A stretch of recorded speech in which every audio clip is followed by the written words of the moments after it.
or the UN to defend itself? What if a new African army is rising, one that answers to no foreign power? Welcome to the revolution you weren't supposed to see. This is Afrique Vibe News. Welcome to Afrique Vibe News, where we bring you powerful stories shaping Africa's future, from bold leadership and independence movements to groundbreaking defense and development strategies.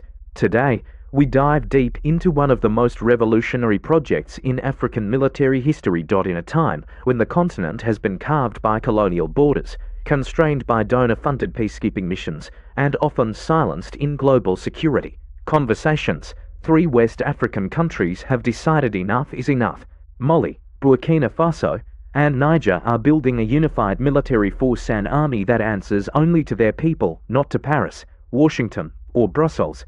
This isn't just news. It's a historic pivot, a deliberate break from decades of dependency, manipulation, and military failure engineered from abroad. But to understand the scale of this movement, we must first go way back. Africa's armies, particularly in West and Central Africa, were never built to protect Africans. The foundation of most military institutions on the continent was laid by European colonialists, not to defend African sovereignty, but to suppress resistance and maintain foreign rule. In French West Africa, military service was compulsory for African men, but they weren't defending their villages. They were sent to die in Europe's wars. They wore foreign uniforms, took orders in foreign tongues, and learned to fire weapons not for liberation, but for colonization. After independence, these structures remained.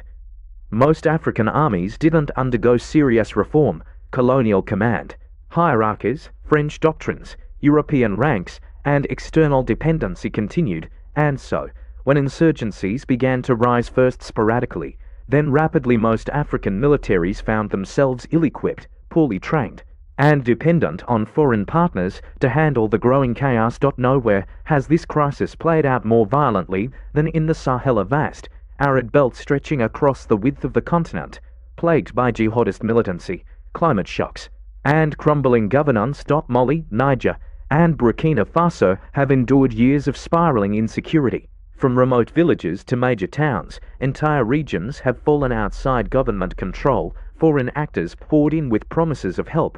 France launched Operation Barkhane, the UN deployed MINUSMA peacekeepers, the US established drone bases, and billions in military aid flowed into the region. But despite all this, things got worse. Local communities witnessed a chilling pattern.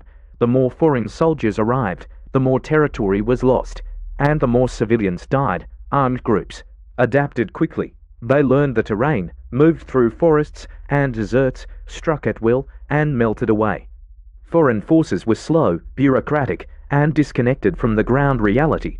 Reports emerged of delayed air support, poor intelligence, and minimal engagement, rules that left UN patrols sitting ducks in volatile areas. In some cases, foreign troops were even accused of negotiating local ceasefires with insurgents, allowing them to shift operations across borders in exchange for reduced pressure in select zones. These weren't peace deals. They were tactical compromises, quiet betrayals. The reality became impossible to ignore. African soldiers were dying while foreign advisors watched. Villages were abandoned, roads turned to war zones, and hope evaporated. And yet, when African governments begged for real assistance, they were handed consultants and lectures. This is the environment in which the new wave of leadership emerged. In Mali, Colonel Assimi Goïta took power after 2 military coups in less than a year. In Burkina Faso, Captain Ibrahim Traoré, the world's youngest head of state, stepped in amid a devastating security collapse. And in Niger, General Abdourahmane Tiani overthrew a Western-aligned government after years of ineffective defense policy. To Western capitals, these were power-hungry soldiers. But to many in the Sahel, they were the only leaders willing to confront the truth. The war was being lost because it was being fought on someone else's terms. In the barracks and command posts of these 3 countries, a new idea was taking shape: an African solution for African security, one that didn't depend on Paris, Washington, or the UN Security Council. In a closed-door meeting in Bamako, no press, no translators, no staged handshakes, the defense ministers of Mali, Burkina Faso, and Niger signed a groundbreaking agreement. They weren't forming a joint task force. They weren't setting up another standby unit.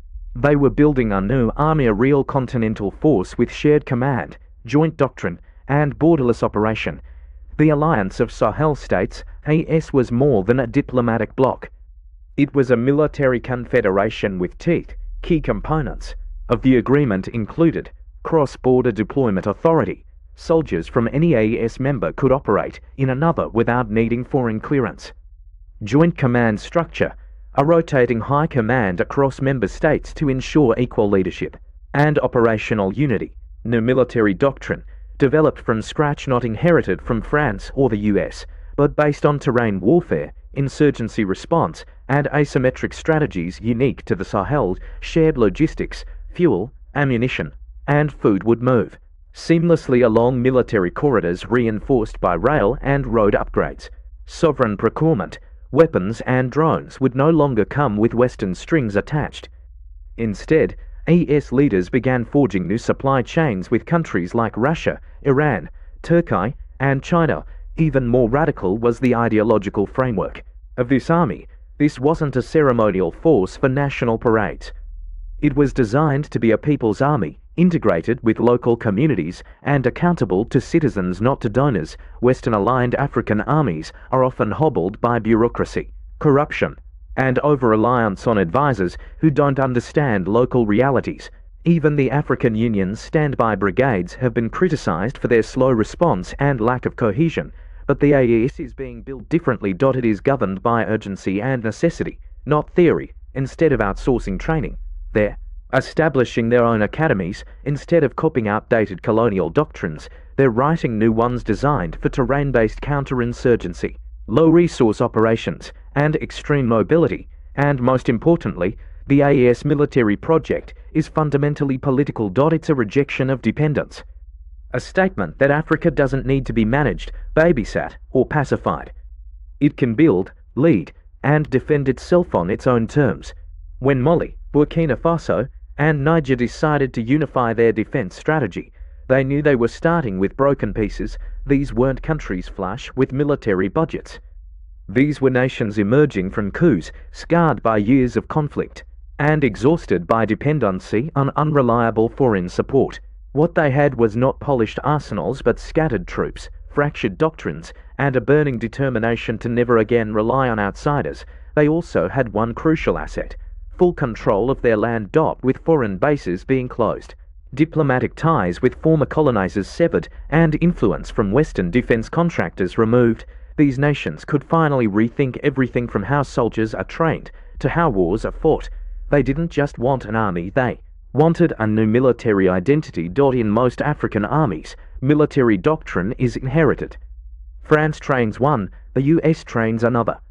A British doctrine here, a UN peacekeeping manual there. The result: total disunity and no operational cohesion. Mali's army leaned heavily on French training manuals. Niger's command structure followed American counterinsurgency strategy. Burkina Faso's armed forces had been patchworked by successive governments and military partners.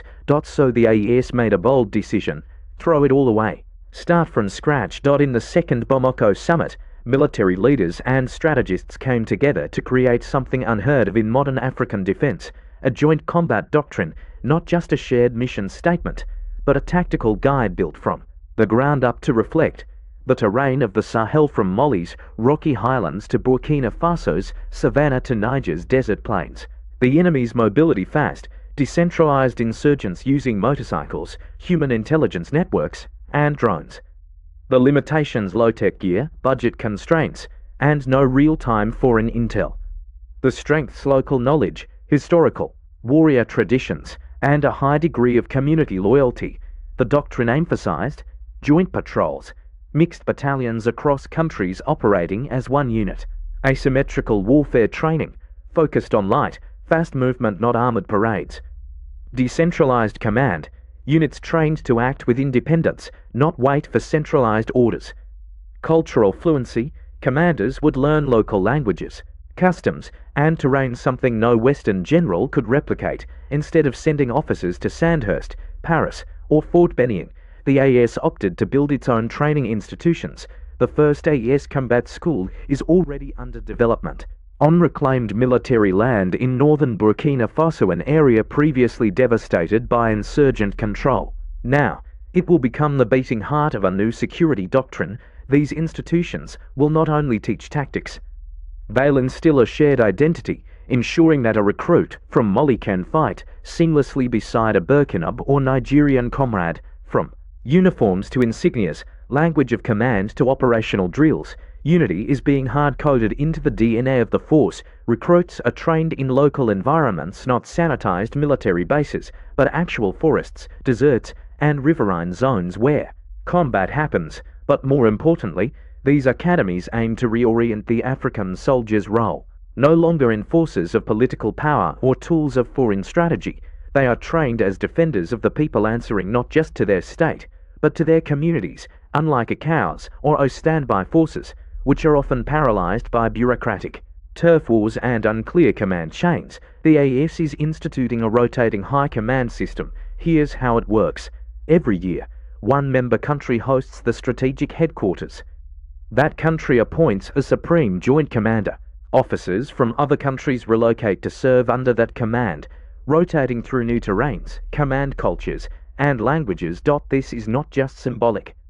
It's a forced integration system designed to tear down national silos, build trust, and eliminate friction between the member states.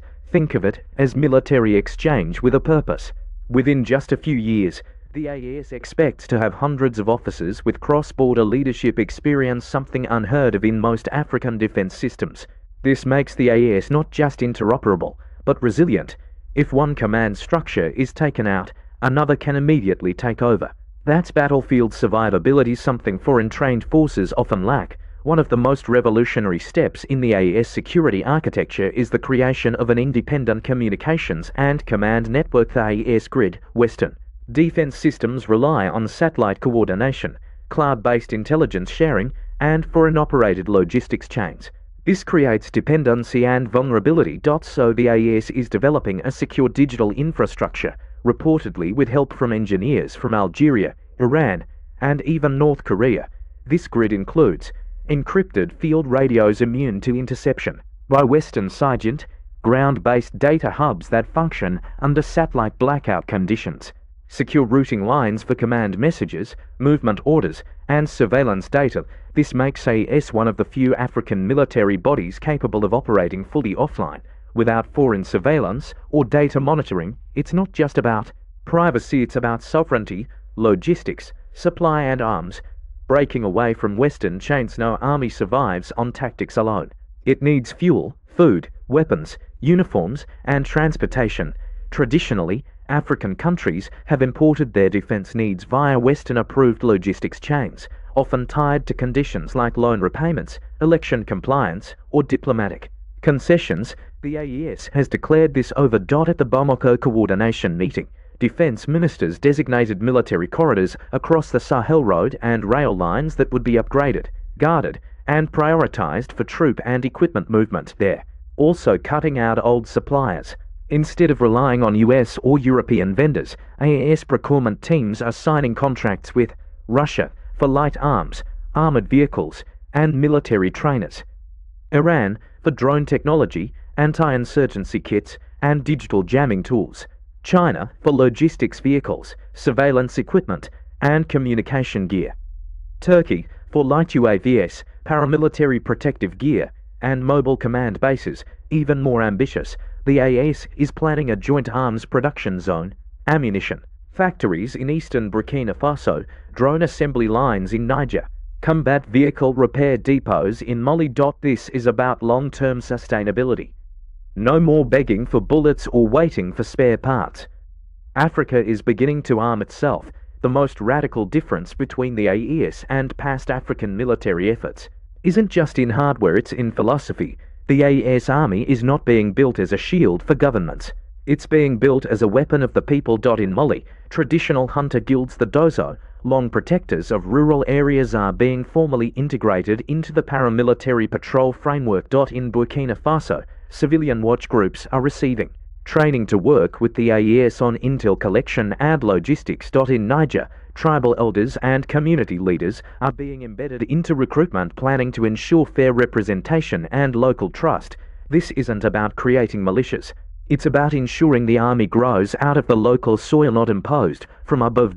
Unlike ICAOs or standby brigades that appear during crises and disappear after summits, the AES army is becoming permanent, rooted, and emotionally connected to the people it protects, and that makes it dangerously effective, because a soldier who fights for paycheck follows orders.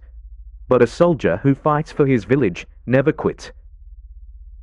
What began as a defense meeting in Bamako is now sending tremors across the globe, because when Africa builds an army, a real army without Western supervision, without NATO coordination, and without IMF signatures, the world pays attention, not because of what the army is, but because of what it represents. This isn't just a military, it's a rejection of an old order. For decades, African militaries were structured to serve as security extensions of the global north. They received funding from France, training from the US, and intelligence from NATO satellites. In exchange, they offered stability on someone else's terms. But what if African nations begin saying no? No to permanent foreign bases, no to security dependence, no to the idea that African defense must be outsourced. This is why the AES project has been met with silence from Paris, discomfort in Brussels, and panic in Washington. On paper, the West has said little. No formal condemnations, no emergency press conferences. But behind closed doors, intelligence agencies, foreign ministries, and think tanks are scrambling. Here's why. France has lost permanent troop presence in Mali and Burkina Faso. Its influence over the region is collapsing. The US, which built over 6 drone and surveillance installations in Niger alone, is watching its entire Sahel surveillance network become irrelevant. The EU is struggling to maintain migration and anti-trafficking agreements signed with previous governments. These powers are not just losing military leverage, they are losing ideological control. There are whispers already, media leaks, anonymous officials claiming the AES is being influenced by Russia and Iran, or that China is militarizing the Sahel for its Belt and Road strategy. But that's not the real fear. The real fear is this: what if it works? What if an African army, built without foreign hands, is not only functional but effective? What if it brings real security to rural zones, stops terrorism, and wins battles that foreign troops never could? And more terrifyingly, what if other African countries follow? Guinea, Chad, Togo, the Central African Republic, even nations within ICAOs and the O might begin to wonder if the Sahel can do it. Why not us? This is how power breaks. Not with tanks, but with ideas. To understand why the EAS model is revolutionary, we have to revisit a basic question. Who does the African soldier serve? For too long, the answer was the government, the donor, the advisor. The soldier enforced stability, yes, but often for the benefit of foreign interests, not the people. In the AES model, that question has been redefined. The African soldier is being trained to serve his people, his land, his history. In other words, sovereignty comes first. Power is not outsourced. Decisions are not negotiated in hotel rooms abroad. For the first time in modern African history, a regional army is saying, we don't need to be watched, guided, and funded.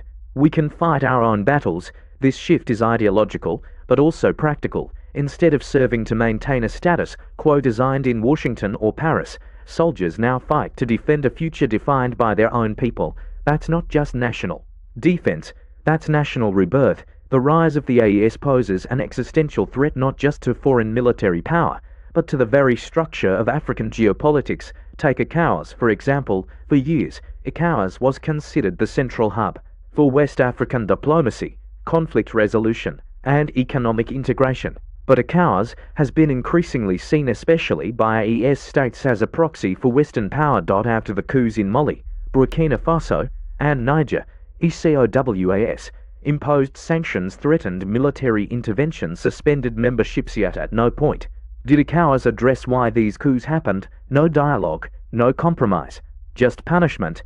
That's why AES leaders refer to their alliance not as a union, but a confederation, one based on equal standing, mutual respect, and self-defense.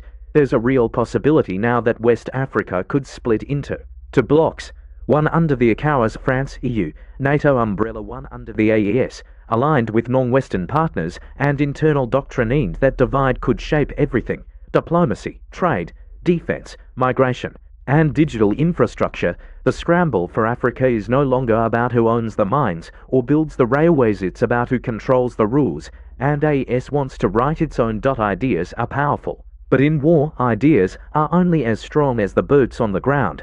The AES hasn't yet faced its full trial by fire. Joint patrols are underway, training programs are expanding, local communities are integrating into defense plans, but the real test will come when the AES army faces a multi-front insurgent attack, a coordinated terrorist offensive, an internal security breakdown, a crisis that tests both loyalty and capacity. Will soldiers from Burkina Faso fight in Niger without hesitation? Will commanders obey orders from a high command located in another country? Will local populations accept AES troops as liberators, not occupiers? The answers to these questions will determine whether the AES becomes Africa's first independent military success story or just another Pan-African dream cut short by politics and ego. But one thing is certain: the old model is broken. The West had its chance, it failed, and now a new vision is rising. For too long, Africa was told it needed permission to defend itself, permission to build armies, permission to buy weapons, permission to fight wars on its own soil. But now Mali, Burkina Faso, and Niger have shown the continent a different path, a path of defense without dependency. They've proven that unity is not a slogan, it's a strategy. That sovereignty is not a theory, it's a plan. And that the African soldier is not a proxy. He is a protector. The AES army is still young, its future is uncertain. But its message is already loud and clear. Africa will no longer wait, not for funding, not for peacekeepers, not for approval. If the continent is to be secure, it must secure itself. If it is to be free, it must defend its freedom with its own hands. And if it is to rise, it must do so on its own terms, because in the Sahel, a new Africa is being born, not in boardrooms, but in barracks. Not in treaties, but in trenches. And this time, the world is not invited to lead, it can only watch or follow. Thank you for watching Africa Vibe News. Don't forget to like, comment, and subscribe for more in-depth stories on African development, resistance, and sovereignty. Turn on notifications so you never miss an episode.